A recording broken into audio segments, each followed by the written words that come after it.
All right, we are kicking off our webinar this afternoon. Good afternoon and welcome to the must-knows of legislative changes webinar this afternoon. Thank you so much. I'm Zuli Marabona with KW Property Management. I'm your Senior Vice President and Partner. And what a hot topic. It continues to be an amazing point of discussion for us. We have electronic voting, we have elections, and so many legal and legislative changes to discuss. So we are going to kick it off, and I'm going to turn it over to my co-host, but just a few housekeeping items. Q&A, please. If you submitted your questions in advance, we want to thank you so much for doing that. But if you haven't and you'd like to participate, participation is super important for us. Please feel free to submit your questions in our Q&A section throughout the session. Thank you so much. I hope you enjoy this webinar today. And Alex, take it away. Good afternoon, everyone. Alex Martin, partner over at KWPMC. Today we have an amazing panel. We have Frank Valdez, who's our Regional Director of Get Quorum. I see some questions here, Frank, that you're going to have to respond to. We have Bruce Mazia, our Vice President and Partner of KWPMC. And back by popular demand, Donna Berger, shareholder and vice chair of Becker and Polikoff. Welcome, everyone. Welcome. So, Donna, I mean, you know what? Let me give you a chance and a minute here just to introduce yourselves. Let's start with Donna first. And then, Donna, I'm going to start with a question that a lot of people are asking after everybody introduces themselves, because I think it's really important you answer this one. Okay? Thanks, Alex. Thanks, Uli. So happy to be on the panel. Good afternoon, everybody. And I know we got a lot to dig into in just an hour. Thank you, Frank. Hello, good afternoon, everyone. My name is Frank Valdez. I'm the Regional Director with Get Quorum, providing electronic voting services in the state of Florida, so over 1,000 communities. And I'm just super excited to be on the panel today. Can't thank KW for putting this together enough, and pleased to be next alongside here, Donna, Bruce, Alex, and Zuli. Thank Awesome. you, Bruce. Thank you. So good afternoon, everyone. I'm Bruce Mazia. I'm a Regional Vice President and Partner with KW. Been in the business for quite a long time and looking forward to a very healthy discussion with all of my colleagues here, Donna, Frank, and let's get it rolling already. Let's get the questions going. Let's go. So, Alex, Donna, I should jump in really quick. I forgot to say, I'm an attorney, for those of you who don't know. I'm a shareholder at Becker. We're going to be talking about a lot of legal issues today, but I'm not giving direct legal advice to you. Please reach out to your association attorney. 100%. So, Donna, so it seems like the cavalry is not coming to rescue, huh? I read today in the Sun Sentinel article that was sent. It says Florida condo crisis won't result in special legislative session, new House Speaker says. Yeah. So how do we get here? What happened? Why are we here? What are the deadlines? You know, there's something's going on here. Yeah, these are very existential questions. Alex, I will say this. Right now, as we're taping November 20th, this should not have come as a surprise that the legislature did not have the appetite to really go back and revisit the safety reforms that they've passed every session since the Champlain Towers tragedy in 2021. As you know, the first legislation was passed post Champlain Towers in a special session. That was a very condensed session, not the regular 60-day session. So that legislation did have a lot of hiccups, right? Whenever you pass anything quickly, there's always going to be some unintended consequences. And I know we want to talk about those today. How we got here is we had a tragedy in 2021. We had an older coastal residential building that collapsed. It tragically killed 98 people. And the state of Florida needed to do something to inspect its older housing stock and make sure there wasn't going to be another tragedy. They focused on two things, Alex. They focused on engineering inspections, which are milestone inspections, where you get a licensed architect or engineer to go in, look at the building, and see if there's any structural weakness or structural deficiency. There's two phases to that. Phase one is just visual. Phase two would be more intensive if phase one reveals that structural deficiency or structural weakness. And that deadline is the end of this year, December 31st. Now, in addition, the other focus for the legislature was how are you going to pay for the repairs? So first, we're going to have the engineers go in. They're going to tell us what the building, if it's safe, if it has structural integrity. Now, how are we going to pay for it? So the second focus was creating what's called a structural integrity reserve study requirement. Before this legislation, Alex, there was no legal requirement that boards actually hire a reserve specialist to prepare a reserve study. So I'm sure Bruce and Frank can talk about the fact that in the past, maybe the treasurer was making up these numbers or the president was. But now we've got to, if you are 3 stories or higher, and there's also a requirement for the number of units, depending on SERS or the milestone, but you have to hire professionals. I actually think that's a really positive net result of that legislation, that you have to hire professional advisors to help you with this stuff. Love it.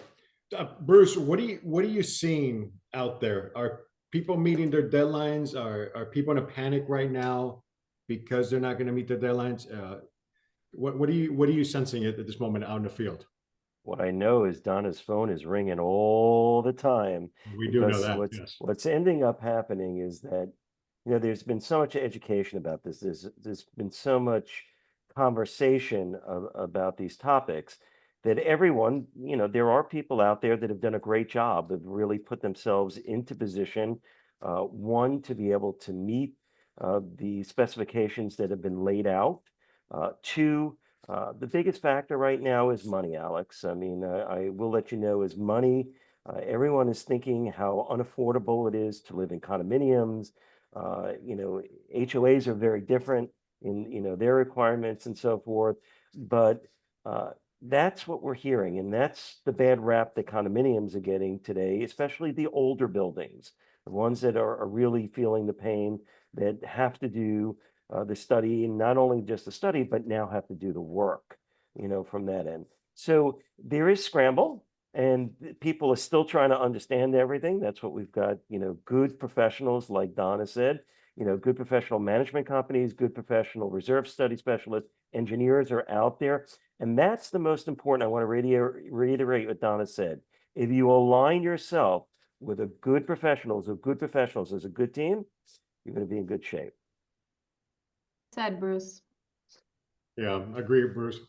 Donna, what are the legal implications of a board of directors if they don't fulfill their responsibilities regarding SERS and milestone inspections? Because those are 2 different things that we're talking about here. A lot of people mix it. Yeah, so people are using that. I'm hearing a lot about SERS. I'm not hearing as much about milestone inspection. It's important for boards to understand that this is a collaborative effort between your engineer who goes out and inspects the building and your reserve specialist who now is compiling the reserve study for you to figure out how much money needs to be put away. The two major changes: one, that building report now goes directly to the building official. In the past, remember, Miami-Dade and Broward were the only 2 out of 67 Florida counties that required older buildings to be certified, the 40-year certification. As a result of this new legislation over the last 3 years, all the older buildings in 67 counties now have to be inspected. What happened before is that the engineer would look at it, send the report to the board, and some boards didn't do much with that report. Now it goes to the building official, and there are transparency requirements that the board, the association must share both the SERS and the milestone inspection with the members. Your question, Alex, was what's the implication? Well, one huge implication is there could be potential personal liability for directors who don't meet these deadlines, or at least show a good faith effort. Now, remember that I don't want to get too technical on the bills. The first bill was 4D, the second was 154. 154 basically punted to local government and said, you can work with local government as long as you're making a good faith effort. There may be some people listening to us today that don't have a finalized SERS, they don't have a finalized milestone inspection, but it may be underway. So they may be working with their local government official and they may be in good shape, but this is where you need to reach out and be communicating. The statute clearly says that you will be in breach of your fiduciary duty if you miss these deadlines. What does that mean? That means as a board member, you could, open yourself up to personal civil liability. You may jeopardize your D&O coverage. So I get asked this a lot, and Bruce and Frank, I bet you do too, and Zuli, like, are they gonna come get me? Well, they might.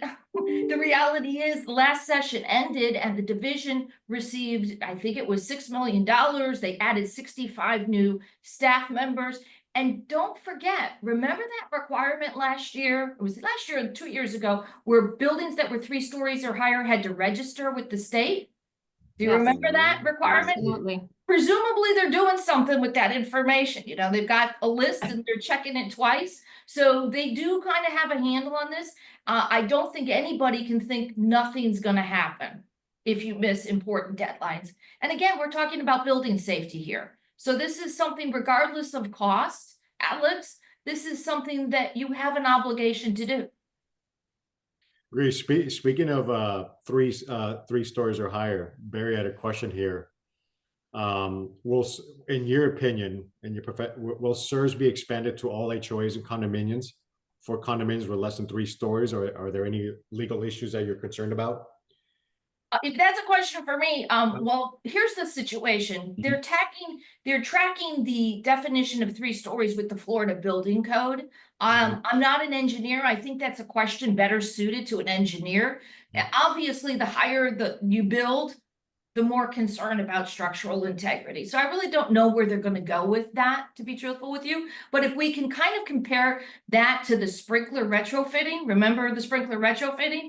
That never went down below the 75 feet, the 7-story threshold. So maybe we can analogize that here. There were also concerns whether or not there was going to be a sprinkler retrofitting requirement for all multifamily structures, even if 2 or 3 stories. That never happened. But Donna, I just want to add something for our HOA viewers that are online also. As you could see, there are more and more laws and legislation that is being directed towards them, such as the requirements of sitting through the classes as board members and so forth. So taking the attitude is, it's not going to happen to me. Well, that's not a good attitude. What we should do is always make it safe, go within the requirements of the, building departments and so forth, and kind of using oh, it's going to pass, or it's never going to happen, or they're going to change this or something.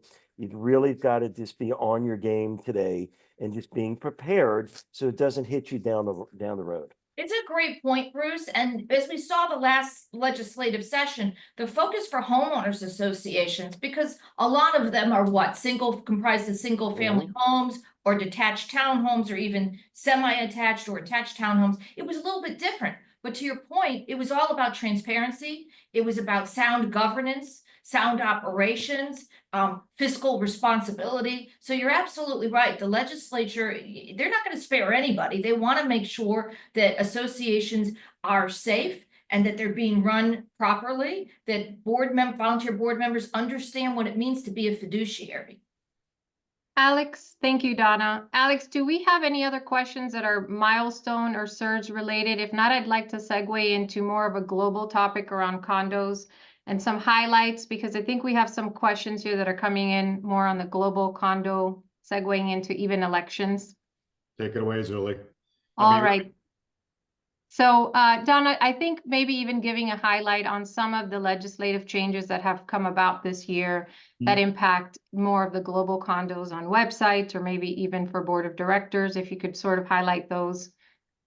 Sure. Well, the legislature dropped down the threshold for associations, condo associations that have to have a website.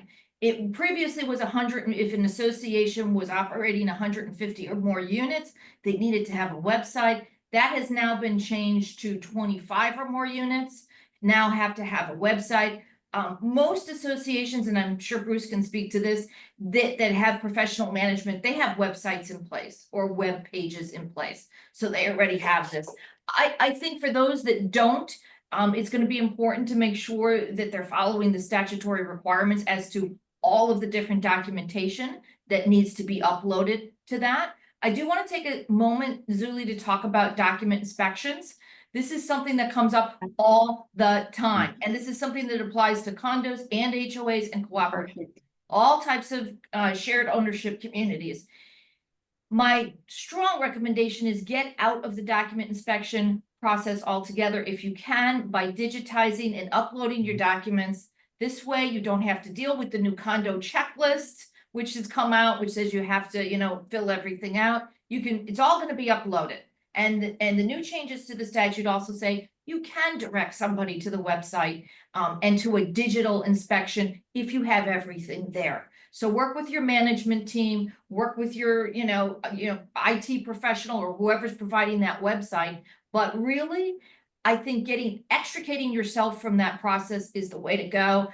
I had my partner, Ken Director, on my podcast talking about committees. He said, "Oh, this is a boring topic," right? I said, "It's not a boring topic." It turns out to be the most downloaded. And I made a recommendation to do a scanning committee. Nobody ever thinks of doing a scanning committee, but get a committee together and have that committee scan and help upload your documents. The other big changes were board member education, right? So in the past, board members could, sign a form saying they agree to uphold the documents, or they could take a board certification class. Now it's going to be mandatory. So condo directors must take a 4-hour board certification class every 8 years. For board members who were serving prior to the effective date, which was July 1st, they have until June 30th, 2025 to comply. Any director elected after July 1st has the same 90 days to certify that they're fit to serve on the board. And in addition to this 4-hour certification, remember this is for condos, they also must take a 1-hour legal update class in between taking the board cert class. Now, Don, I just want to add something. When managers come in, go to their boards and complain, "I don't have enough time because I'm getting all these records requests." Guess what? This is a saver. So all you got to do is just do the work in the beginning, and it could save you an awful lot of time in the future. That's right. The key to that is transparency, right? To have all of those documents available. And it saves everyone all around a lot of time. I agree. That's why as an So one thing- organization, we went paperless. We've gone completely. Yeah.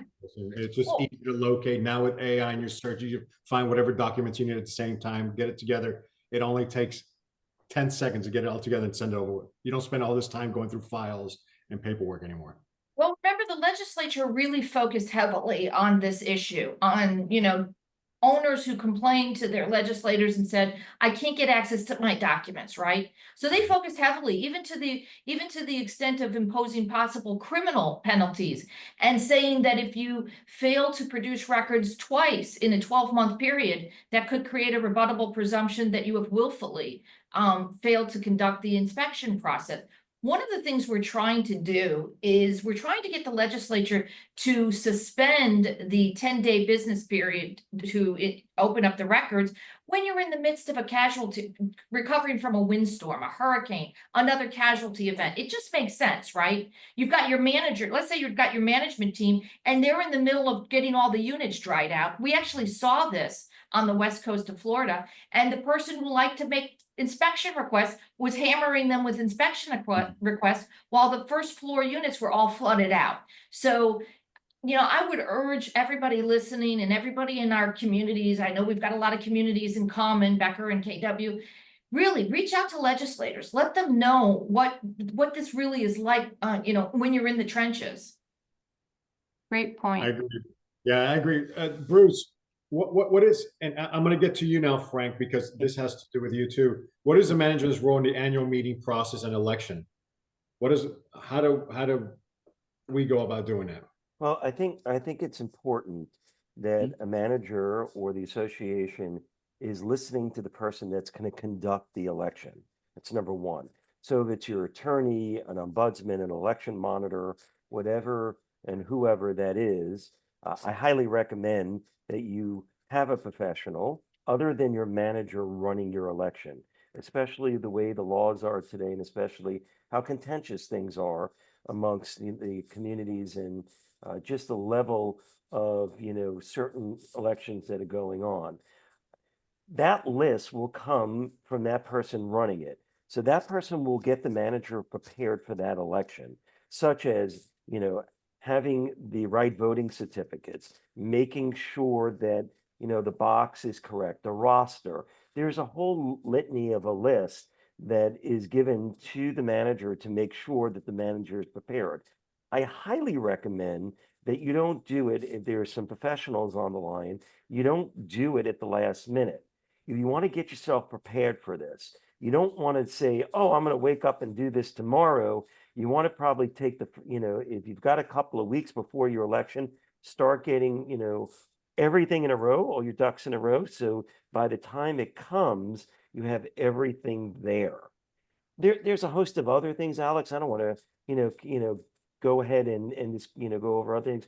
I think Frank, in segmenting to Frank, one of the hottest things after COVID or during COVID, and now people are really looking for secure mechanisms, is online voting.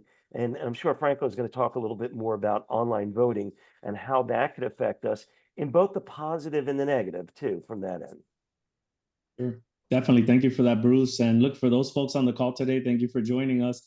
COVID brought about some changes that really were around for us to use even much before COVID, right? In 2015, the Florida legislature passed some of these statutes allowing electronic voting in our communities. As typical Floridians, we said, we don't have time for this, right? We kind of sat on it. We said that we're way too busy to adopt anything electronic voting related. And COVID came around and we're like, where is the electronic voting option, right? Why don't we have that? And so here we are, just a few years removed, thankfully, from COVID, with thousands of communities in the state of Florida. North of 30% of the associations now have adopted language allowing electronic voting to be used in their communities. And this goes from 36 units to north of 19,000 doors, right? Communities like Babcock Ranch and Fort Myers, and 55 and older communities for those folks on this call, like Deerfield Beach, which is over Century Village, right? So we've got the young, the old, and everything in between using and leveraging electronic voting. The digital age is certainly here, as we're hearing right from these conversations today, whether it's your records on the website or whether it is really engaging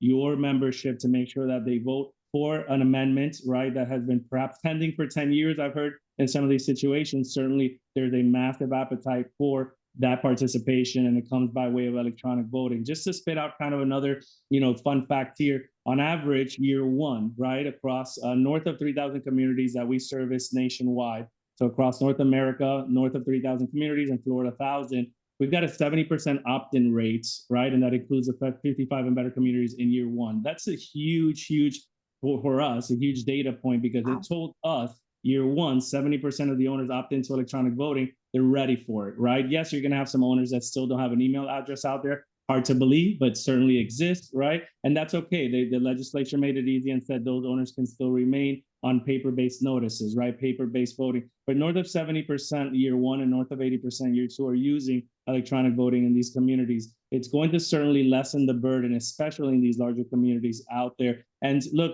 just to make sure that we address kind of the elephant in the room, it remains a collaboration with electronic voting management and legal on this call. That's exactly how annual meetings should be run. They're going to continue to be run in that fashion, even with electronic voting. I have these calls every week saying, well, what's the management company's role? Are they still participating? Do we even need attorneys as part of an annual meeting? These are real questions that come in. And, of course, I certainly try to keep a straight face and say, absolutely, we're all collaborating in this process. We're all needed. We're simply putting an electronic or digital process behind the voting, but that doesn't mean you don't need legal counsel involved. On the contrary, they absolutely have to be involved. And management has just as important as a role as they've ever had in these conversations when it pertains to electronic voting, whether it's for an annual meeting, like in this discussion, or an amendment, or any other material alteration votes that may be needed in your community. So certainly, we are all involved, not only in this call, but also through the process of electronic voting. Just kind of want to get one other fact out of the way for the, members on this call, board members, as Bruce said earlier, HOA, condo, you name it, and everything in between, even our, certainly our co-ops out there. Look, as far as electronic voting goes, there are some legal requirements. Please consult your association attorney and your property management team to make sure that they walk you through the legal requirements as per the Florida statute 718, 19, and 20, right? Depending on what you live in. Why? I get phone calls every week saying, hey, we're about to have our annual meeting. We're a week away. We're ready for electronic voting. I say, absolutely, you're not. You don't have a resolution passed. You don't have electronic opt-ins for owners. There's a whole process that we as a team kind of on this call should be able to walk you through as a community. So please make sure you're engaging these folks. you're taking advantage of electronic voting. And again, in an ideal world, all this is happening hopefully 30 to 60 days, even before a first notice is being sent out for an annual meeting, if not much before then. So ton of information out there for you, ton of resources, and certainly you've got the best and the brightest on this panel here today. Frank? Frank, I just wanted to add one thing. There was an important change this last session regarding electronic voting, and that was that if you offer it, somebody opts in, that person opting in has to be able to continue using online voting for election votes. Okay, that was never the case before. So sometimes in the prior years, I mean, online voting's been an option now for, I think, 7 years, 8 years, something like that. The boards could pick and choose. And so we're going to have it for this vote, maybe for an amendment vote or, material alteration vote, not the election, or vice versa. So it is important to be aware that the law did just change that if you offer online voting and somebody has opted into online voting, that person has the continuing ability to cast an online vote for elections only. And this opens up another question is, right now, it's still the boards who are deciding whether or not to use online voting, right? Not the members. I mean, how do you all feel at KW about you? I'm sure like us, you've got communities where really a lot of people would like to see online voting, particularly if you've got a lot of out-of-state or international owners where, trying to get back the voting materials timely becomes challenging. What are you seeing in that regard? It's actually a struggle, because at the end of the day, the boards are making the decisions, as you said. So it is really educating them, trying to get them to come around. There are people that have been sitting on boards for years and years and years. Boards are not a popularity contest anymore. There is really, a lot of things that, from a liability standpoint, there is fiduciary responsibilities that board members have. So the days of like, oh, I'll just sit on my condo board because I'm retired or I'm this and that, those days are over, and so forth. So before you even start to run and before you start to make decisions, really think hard if sitting on a board is for you, because of all those implications that can happen to you in the end. We welcome volunteers. Without our volunteers, we have nothing. This is what our boards, that's what our communities are about. But again, Donna, this cut and dry to it, it's really a hurdle. And hopefully people start moving, more and more communities will be moving into the 21st century. We're a technologically based society right now where people just, you got to get with it, everyone. Get on the bandwagon here. Frank, question came in here. How safe is electronic voting? There's a lot of questions out there that feel that it isn't. Fair question. I'd be asking that too, not only as a homeowner, but as a board member myself. And I think that's probably the number one question that comes up. It's extremely safe. Look, the Florida legislature put together some obviously guidelines that said these are the requirements for an electronic voting provider to make sure that they are able to use the system in any community, right? There are safeguards. There certainly are on our end, what we call voter fraud prevention policies, and we'd be happy to share those. But ultimately speaking, as Bruce says, to kind of cut to the chase and summarize it, it's extremely safe. Every owner can expect a receipt from every single transaction in a platform that is theirs to keep, knowing that their vote was counted, it went through. And then as far as safeguarding, look, we have a responsibility as an electronic voting provider, just as any electronic management software company would, to have this information, keep it safe, make sure it's safely stored, and that there's auditable files and reports available in the event of some sort of contention on an election. So yes, it's safe, a lot safer than putting a paper ballot in a mailbox, sending it into the office and hoping you have a signature forensic expert on your staff, because that's the only person that I know that will be able to corroborate that that's the official signature of an owner that signed that ballot. So there are safeguards in place. There's a ton of tracking capabilities, the likes of which you would never get on a paper-based ballot, and be happy to walk through those and more specific. So please feel free to connect with us, but every single company out there should be providing safeguards around electronic voting. Can a board member inspect last year's voting results? Can they go back and make sure that everything was legit? Someone's asking. In our world, we've got what we call administrative dashboards, which are usually specific to property managers, and they're able to print out reports. And so reports do become the official record of the association. Those are annual meeting results reports, right? In a secret ballot situation, those reports would not include how an owner voted, but specific final results, just as paper results would as well. And yeah, those records are always available, not only for a board member, but for a homeowner as well that potentially filed the records request with the association. They would have access to things like the final tally results of an electronic vote for the community. Alex, what I usually see is at the end of each election, which Frank was talking about, there's usually everything that's wrapped up into a bundle, all the ballots, all the outer envelopes, and all those paper things. In addition, I know that there is the electronic voting information that is printed out, so whoever is running it has it, so they're able to tally it into the tally there. All that should be bundled up, as we know that, you know, there's a requirement to make sure those records are preserved and so forth. So if somebody is having an issue, or people listening now, what the proper way to do it is, I would bundle it all together. So you'll find your electronic voting information within the bundle. We Just have, advise that the different platforms handle this differently. So when your association is vetting an online voting provider, ask for a test drive and walk them through, have them walk you through the entire process. As Bruce and Frank have said, there's a different, just like it's supposed to, the online process is supposed to mirror the in-person process as much as possible. The online ballot should be worded the same way as the paper ballot. You want to have it just where it's a convenient path. It's a convenient option, but it shouldn't look different. It should be handled in Florida. At least it should be handled. Election online ballots are anonymous, but other types of ballots are not, unless for some reason your documents require an anonymous voting for material alterations or amendment votes or things like that. So my recommendation would be, you've got to do a little bit of digging when you're vetting different online voting providers to see how they handle it. Amen. thank you, Donna. We Thank need you, Donna. we have John online, who I think we need just a clarification on the comments that were made with the online voting restriction. He just needs clarification. Does the new law require, regarding online voting, restrict only voting for elections? Yes. Yes. Clarification. Great. Donna, people are asking questions about the Corporate Transparency Act requirements. Can you explain that?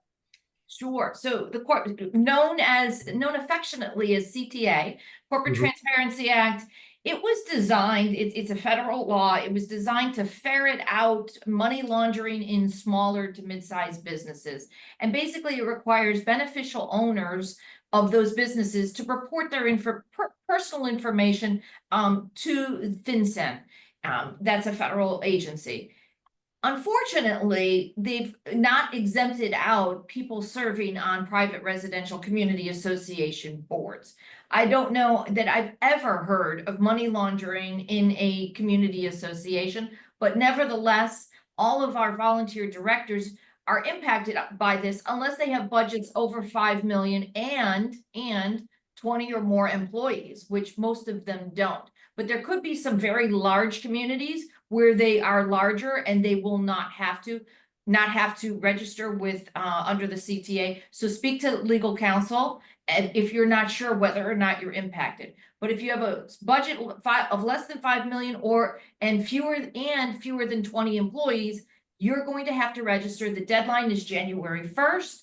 There are more than a dozen lawsuits out there that have tried to exempt people and organizations from application of CTA. Basically, they're using the premise that it's unconstitutional and a couple other premises.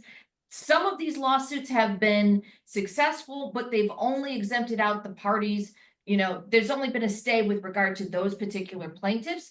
The Community Association Institute, or CAI, had brought a suit that has had it hasn't had the traction we wanted to see. So as of right now, if you are sitting on your board and you are not a large community with 20 or more employees, you are going to have to go on to the website and fill out your information. I'm interested to know if you guys are handling that. I will tell you, as a law firm, we are not handling that information for them. It's pretty simple to go on the website and fill it out yourself. And we have resources, but we're not filling it out. I know there's also third parties out there, Alex, that are, for a fee offering to handle this. It's important to note that if you don't do it, there's significant monetary fines and even the risk of imprisonment. So you got to do this. Bruce, what are you seeing out in the field here with what's going on here? Well, what I see is that everybody's, once again, another law. Everybody needs a definition of the law and so forth. So we as a company have been helping, our clients educate them that this has to be done, from that end. Of course, being a volunteer, everyone's all up in arms like, oh, I got to release my information. So it takes a lot of education, and that's what we're doing out there as a company. I suggest if you don't have a company, or if you're running a self-managed association, is you need to do a little research on that. I hate to say it, call your lawyer. They could explain it, but it's something that I think, as Donna said, it's important because you don't want to miss the deadline. You don't want to get fined. You don't want to put yourself into a situation. So if you haven't done it, suggest you start to do it now, because time is ticking away. We only have just about a little over a month to get that done. And I will add, Frank and I were actually in an in-person event just last week together, and I was actually surprised to see how many faces were a little bit surprised when we were talking about the same topic, as if they had not heard or had not been talked to about this. So if you're out there and your management team or your professional team has not really approached you about this topic, it's important, please take the time to talk to them so that you can get that guidance. It's really, really important.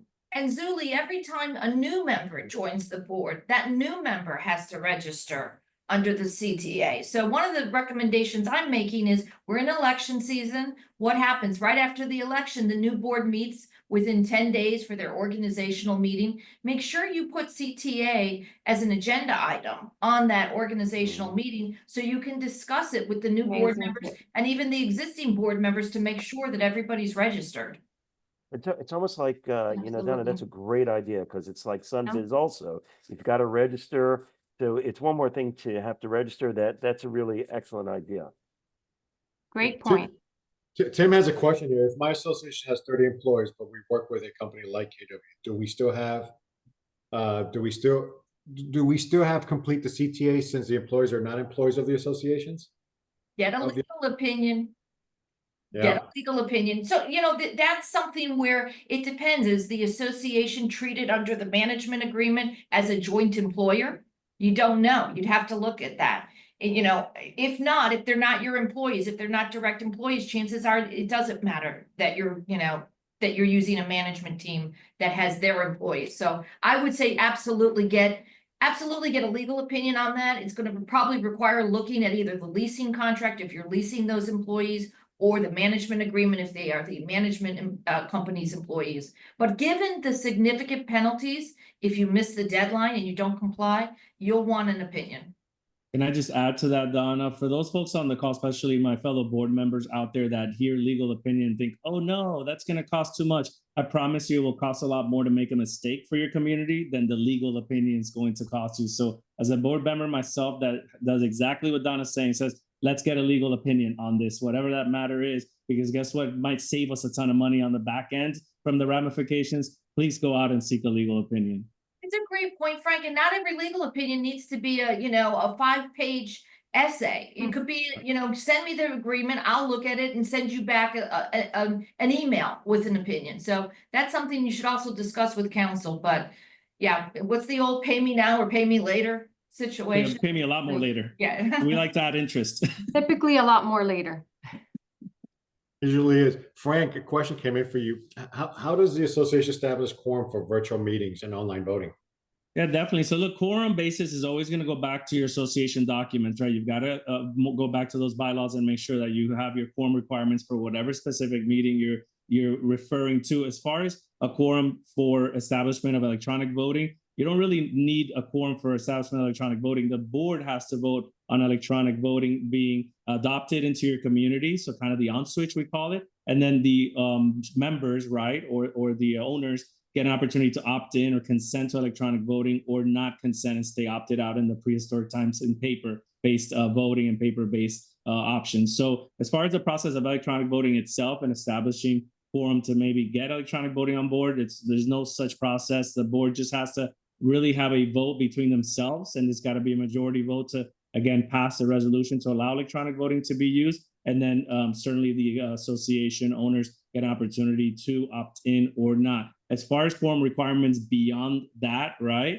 Good news. Any vote that is an electronic vote from an owner that has consented and opted into electronic voting, it's counted towards quorum. So they don't have to be in attendance for that meeting. But again, these meetings are kind of your annual meetings, right? Your amendments, things of that nature. So you can be in a cruise ship with Norwegian Cruise Line using Skylink, right? And you know, having your margarita and casting your electronic vote from the middle of the ocean, assuming the Wi-Fi is certainly working. And you're counted as being in attendance for any such meeting without physically being there. That's one of the great benefits coming out of that. As far as generally speaking, your quorum requirements for your community, those don't change. If it's a 30% for your annual meeting, it's going to stay at 30% for your annual meeting. If it's a 66 2/3 for an amendment passing or 70%, that doesn't change either. I think that the vehicle to get you there certainly changes, and the tool that you have access to will make things a lot easier. That's what's changing here. You know, one thing Hopefully that that makes sense. people forget is that if you've got individuals who are delinquent, 90 days or more, you can suspend voting rights. You may be able to suspend voting rights. You need to look at your documents because there is a case out there in Tropicana that says you need to have that in your documents. And then there's a couple other legal nuances we would look to, but assuming you clear all the hurdles, if you have people who fit that category and you follow the statutory protocol, you can reduce your quorum by suspending voting rights of people who are delinquent. So Yeah. something to talk to your counsel about. Definitely. There's a question here, Frank and Donna. If a unit owner opts into electronic voting, must an association allow that unit owner to vote electronically, even if the association doesn't want to offer electronic voting for a specific election? Well, that's what we've talked about. Yeah. So in the past, you wouldn't send out the forms unless you've taken the preliminary steps, you've adopted the 14-day statutory resolution, and you've sent out your consent forms. I can't just write on a cocktail napkin and say I'm consenting to this unless the board has decided that they want to even offer this as a voting option. But with the change in the law last year, once the board does take the steps and does pass the resolution and does send out the consent forms, if, you know, Mr. Smith consents, and then next year they decide they don't want to offer online voting for an election, according to the law right now, Mr. Smith has the right to say, no, you have to offer online voting for this election. And while I had no part in that law changing, I can tell you this. I know why, right? We get a lot of associations that say, ooh, this is great. We need a 66 2/3 to get this amendment passed. We want those pickleball courts. Let's go. Let's get that material alteration vote done, right? And then as soon as they see the wonderful participation, the overabundance of people that are filling out their electronic ballots, they go, ooh, that could be dangerous. Let's shut that thing off, right? And make sure we never use it again. Throw it away, right? Put it in the middle of the ocean, blow it up. And so I think, anyways, in my opinion, it's certainly the intention there is, look, if it's working, you know, it ain't broke, so don't fix it. Allow them to use an electronic vote, which is just as good as a paper-based vote for your community moving forward, right? Why shut it off? And so I certainly think that was the intention. It's working at a high level. There's no doubt about it. The numbers are certainly showing that. Good. There's a question, Bruce, that came in here, and Donna. There's a building that their insurance just completely dropped them, and they're not even being covered by the state, by citizens, because the building is built on sand. What have you heard of any of this where other buildings there's not even be able to pick up insurance coverage?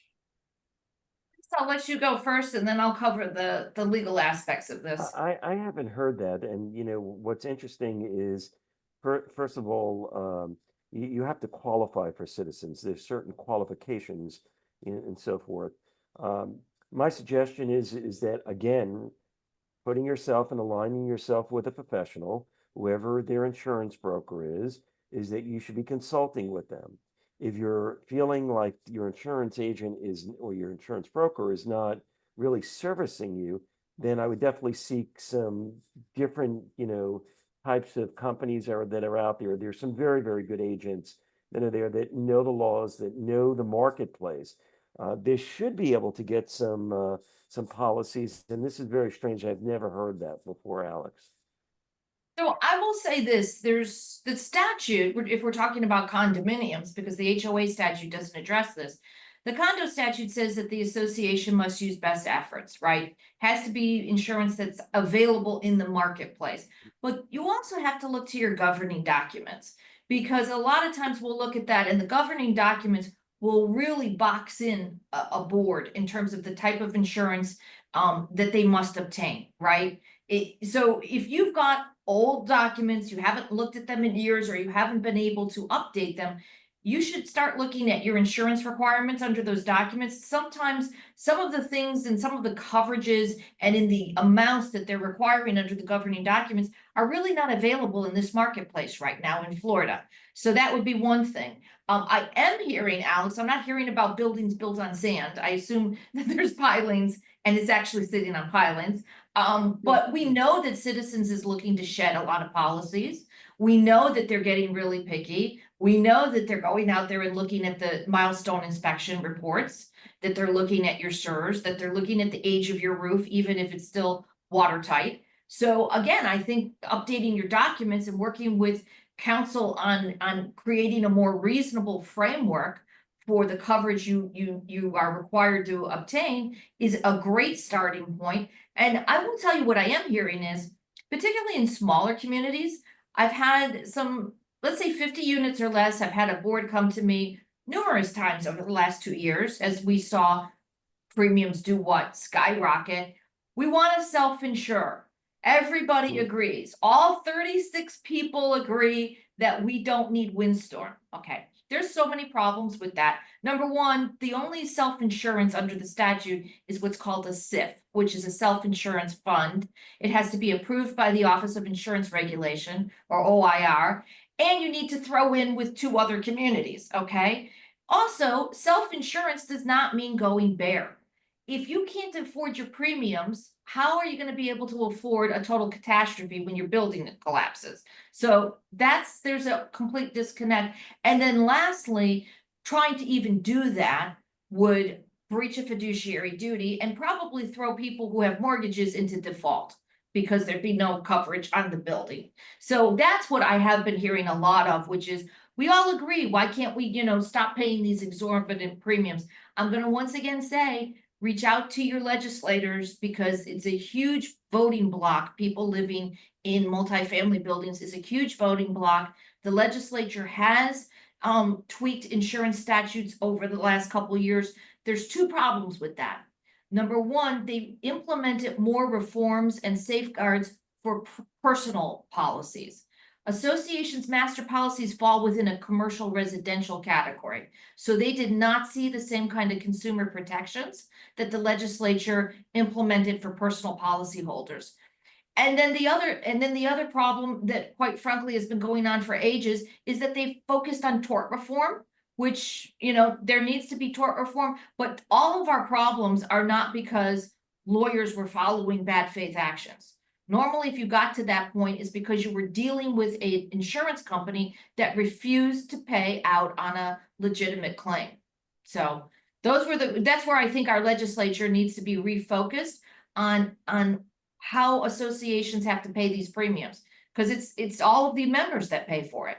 And we know it's not going to happen anytime soon based on what we're seeing and hearing, right? So, and meanwhile, our associations are focused on a lot of overwhelming conversations and meetings and tasks and deadlines that are coming up. And that some of the questions that we're seeing is just some clarification on the SIRS reserves. And I think it's when owners are expected to have, when is the deadline for a resident vote to approve moving their pre-SIRS reserves to their new SIRS reserves? Another tongue twister for me today. But I think it's a clarification on some of these deadlines and when owners are expected really to have any ownership votes to fully fund and beyond that. What are they expected to have before the end of the year? We could do a whole episode just on that. So let me try to go through this as quickly as possible because we don't have that much time left. No, we don't. The SIRS deadline is the end of this year. Okay, that's your structural integrity reserve study. The law says that the board must use the most recent, base the reserve schedule on the most recent SERS, okay? So if you have been diligent and you have your SERS in hands right now, that needs to be your reserve schedule needs to, for the SERS components, which is electrical, plumbing, roof, painting, waterproofing, columns, you need to include that reserve study, right? The real question, Zuli, is when do you need to start funding it, right? Right. Okay, so this is all going to depend on the association's fiscal year. If the association's fiscal year is the calendar year, the statute says that you have to adopt your budget 14 days before the end of the calendar year, which puts you at December 18th. So you're going to have your board meeting, your budget meeting, December 18 or earlier. We're really bumping up against this, right? At that point, you also want to have put out to your members, they could conceivably vote to partially fund or fully waive SERS, because the statute also says for any budget adopted after 12/31/24, you're funding SERS, right? SERS is not going to be waivable, either partially or fully. So there is a window right now for associations that adopt their budget before the end of this year, because that's their fiscal year, and they put it out to a vote that the members can vote to waive. There was a change in the statute. It used to be a majority of a quorum to vote on reserve funding. Now it's a majority of the total membership. So you have to be cognizant of that as well. The other question about moving funds, I mean, that gets into the whole thing. Reserve Right. specialists are doing something completely different. So you got to be really careful.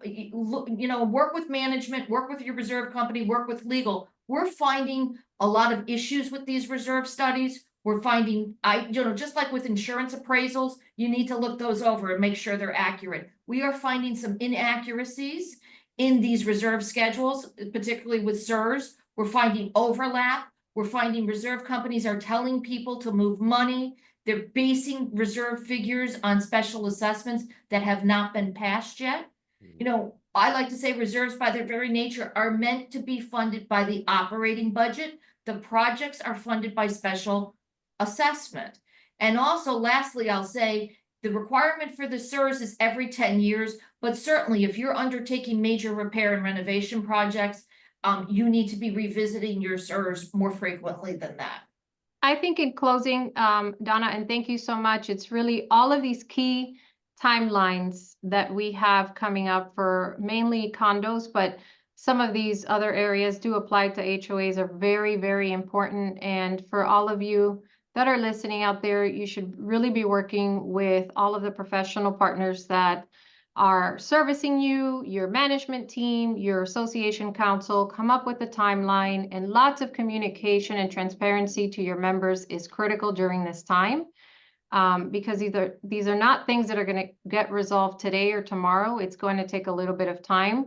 And speaking of time, we are up against 3 o'clock here, so I think I'm going to turn it over to Alex so we can start wrapping it up for today.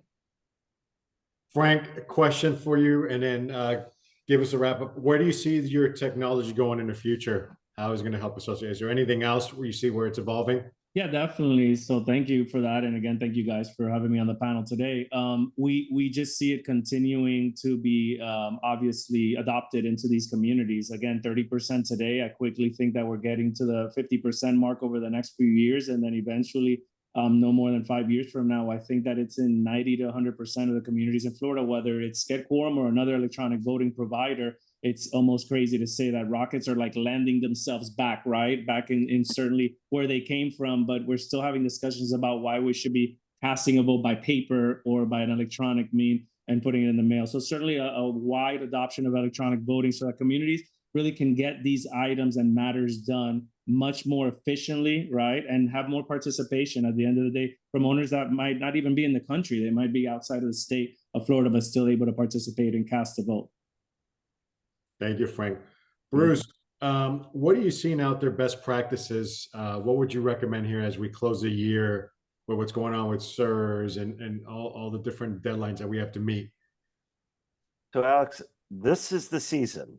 This is the season where this is the point of the year where everything is really kind of like funneling down. So between elections and budgets and SEERs and inspections and everything else that everyone's rushing to complete for the year. I suggest that good management is in place to make sure that we're checking, the things that we need to do. We meet the deadlines. Donna talked about some very specific deadlines here. And there's no going back, folks, in regards to, oops, I blew it or I did that. You could pay the piper here, and that's what you don't want to do.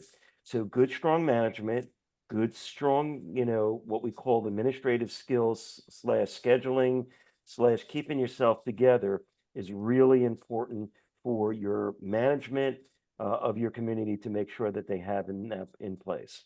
And also, pleasure to be on the webinar with Frank, especially with Donna. I've had the opportunity a few times, and also you guys are great. So happy holidays to everyone. Happy Thanksgiving to everyone. And thanks again for having me on. Thank you, Bruce. And the best for last, Donna. Donna, what do you recommend here? At this point, November 20th, people should be doing to really just get ahead of the game and be able to meet these deadlines. What do you? Well, I think the people that are joined us for this hour are doing the right thing. It's about getting informed and getting educated. I think we're going to see hopefully an end to the kind of shoot from the hip kind of operations that some communities have employed for decades. The informality. It's great to be informal, in your own household when you're managing other people's money and you're overseeing building infrastructure.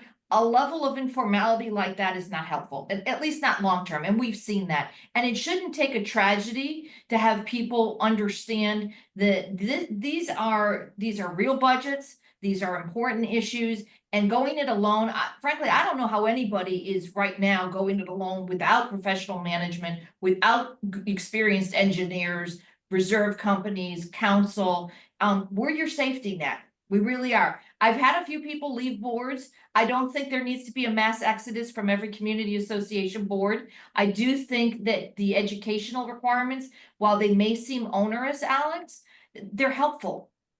Just coming on a webinar like this, it's helpful. Talking to other associations, getting that shared knowledge, it's helpful. And at the end of the day, if we wind up with the safest housing stock in the United States, that's a good thing. And that will help rejuvenate the market, I think, in Florida.